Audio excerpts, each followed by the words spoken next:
Olá, meus nobres, queridos irmãos, sejam muito bem-vindos a mais este dia de estudo da mediunidade. Dia da semana que nós reservamos para fazer exatamente essa linhagem de estudo, de entender, de tentar desenvolver e aos poucos criar esta bagagem de conhecimento em nós mesmos. Hoje nós estamos finalizando um capítulo.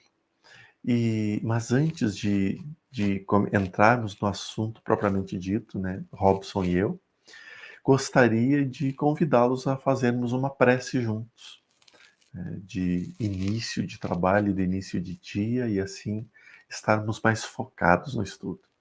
Então, convido o Robson, as preces do Robson são tão lindas, a fazer a prece. Pode ser o Robson? Claro, vamos lá. Senhor Jesus e queridos mentores, obrigado por essa oportunidade de estudo, de centramento e de conexão com as forças do bem. Proteja todo o exercício mediúnico e todo o conhecimento que possamos derivar das palavras que leremos hoje no Livro dos Médiuns. Que o nosso conhecimento possa se traduzir em boas escolhas e boas ações. Que possamos compreender que mediunidade é meio, ferramenta e não meta, final de estrada.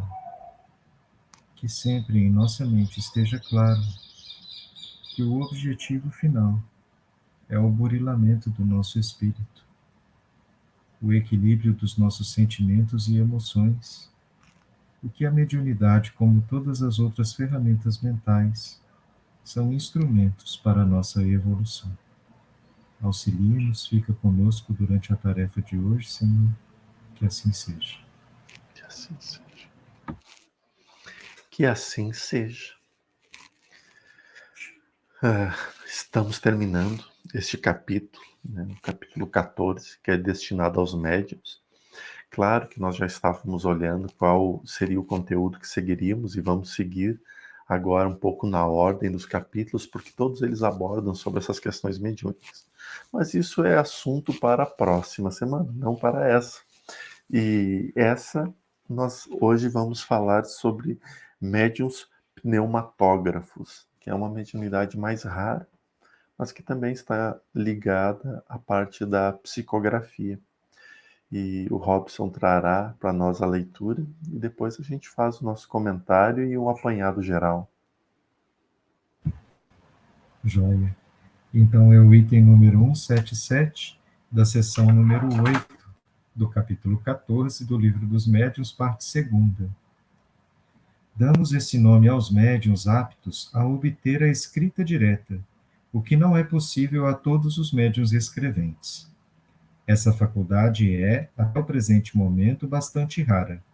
Lembrando que Kardec está falando no fim de 1800, né? Desenvolve-se provavelmente pelo exercício. Porém, como dissemos, sua utilidade prática limita-se a uma constatação patente da intervenção de uma força oculta nas manifestações. Apenas a experiência pode fazer com que se saiba se a pessoa a possui. Pode-se, portanto, experimentar, mas também pode-se solicitar que um espírito protetor a faça.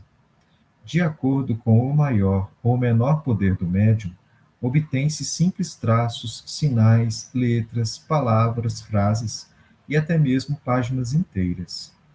Basta geralmente deixar uma folha de papel dobrada, num lugar qualquer, ou indicada pelo espírito durante 10 minutos, às vezes um pouco mais.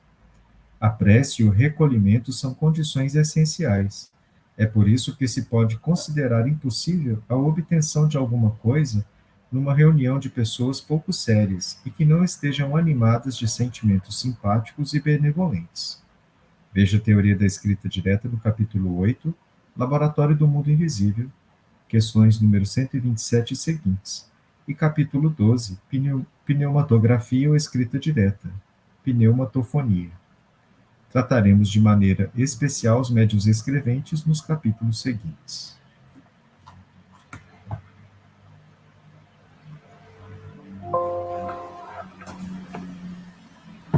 dos médiuns que eu conheci, né, e não pessoalmente, Chico era pneumatógrafo. Dos atuais, não conheço, não conheço nenhum. Pois dentro da psicografia a gente já estudou, a gente já viu as três divisões que tem, que é o médium intuitivo, semimecânico e mecânico, né? Então, o intuitivo é aquele que recebe a mensagem e a escreve.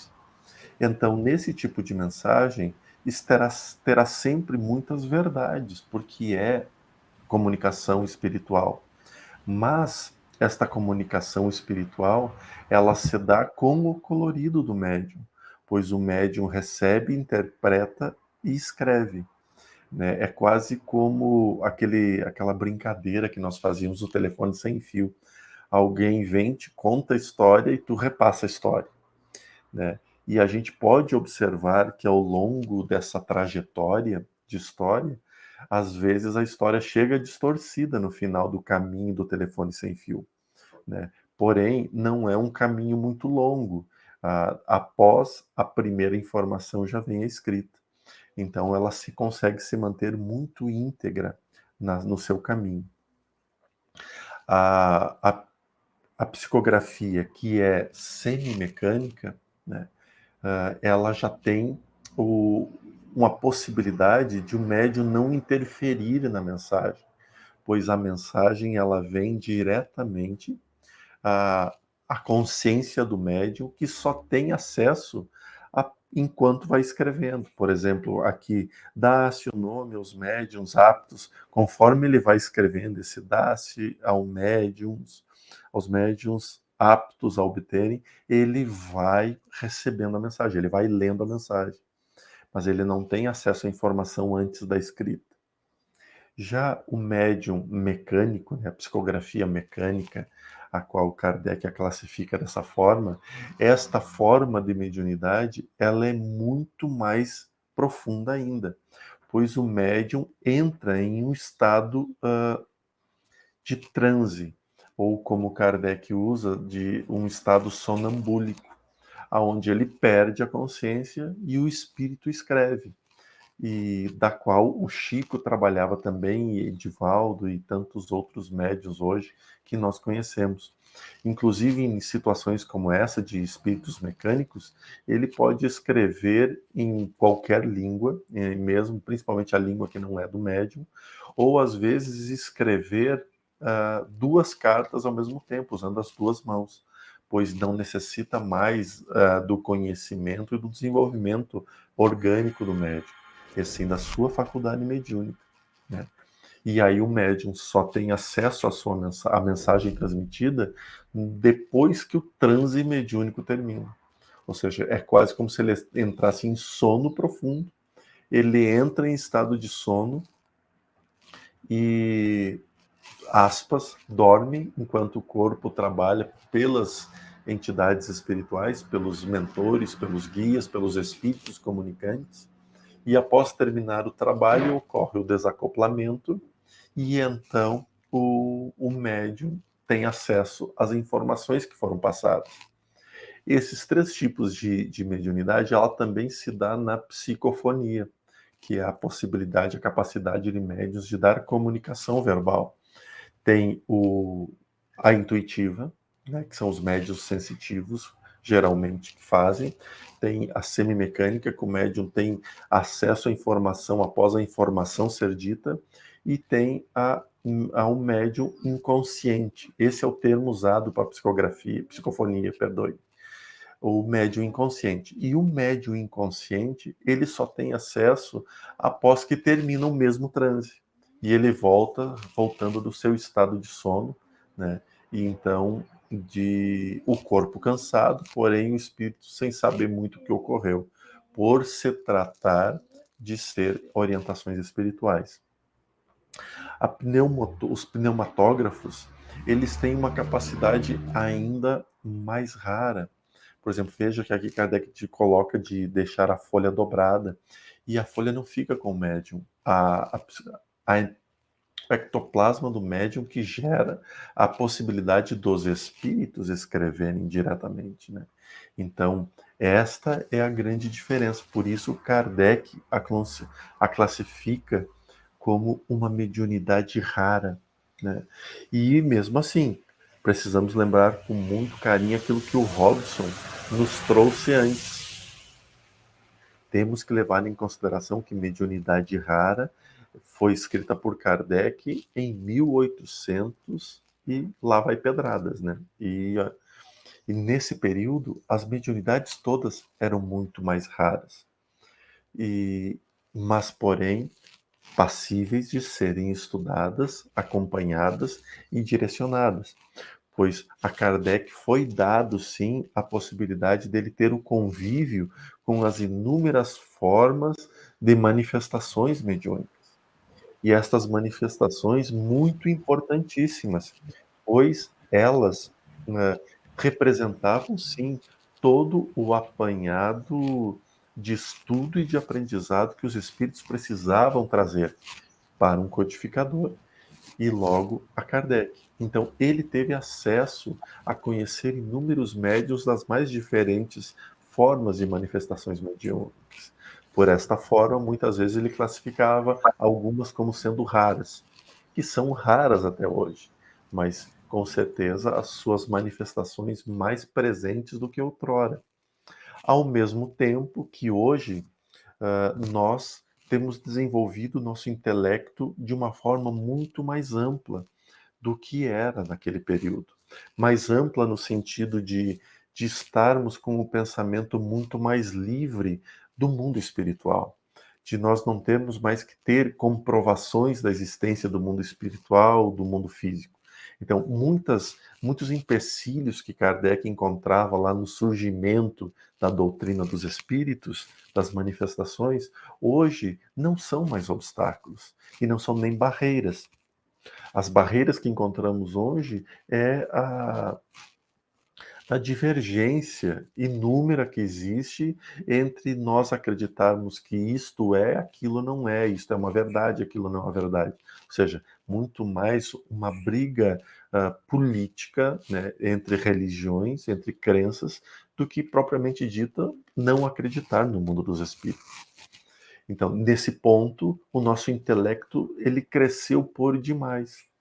E no estudo do intelecto aprofundado, muitas das faculdades mediúnicas foram abandonadas, deixadas de lado. Por quê? Por se tornarem mais raras, mais difíceis e exigir uma entrega muito maior, coisa que muitas vezes uma mente com um intelecto muito ativo não consegue produzir, pois ele precisa começar a racionalizar, a raciocinar tudo o que se procede, impedindo muitas vezes o próprio fenômeno mediúnico ocorrer. Então, muitas das mediunidades tornaram-se raras nos últimos anos devido à nossa capacidade de intelecto muito desenvolvida e a nossa entrega muito menor. E isso André Luiz reforça muito em suas obras, quando eles dizem que os nossos irmãos reencarnados, eles estão cada vez ampliando mais o seu intelecto e fechando mais o seu coração. André Luiz nos traz esse esclarecimento em suas obras. E isso é muito importante. Veja que ele não diz que nós não temos que ampliar o intelecto. Ele só diz que nós estamos cuidando demais do intelecto e cuidando de menos do coração. Então, ampliar, permitir-se a viver as experiências mediúnicas sem as criticá-las, sem querer classificá-las. Né? Isso que ocorreu. Não, isso não existe, porque, ou seja, nós temos uma resposta para aquilo que não poderia ser. Kardec não fazia isso. Kardec permitia que as coisas ocorressem para que ele estudasse o fenômeno e então do estudo do fenômeno o aprendizado. Nós olhamos, não, isso não existe, isso desclassifica e nós já tiramos de lado.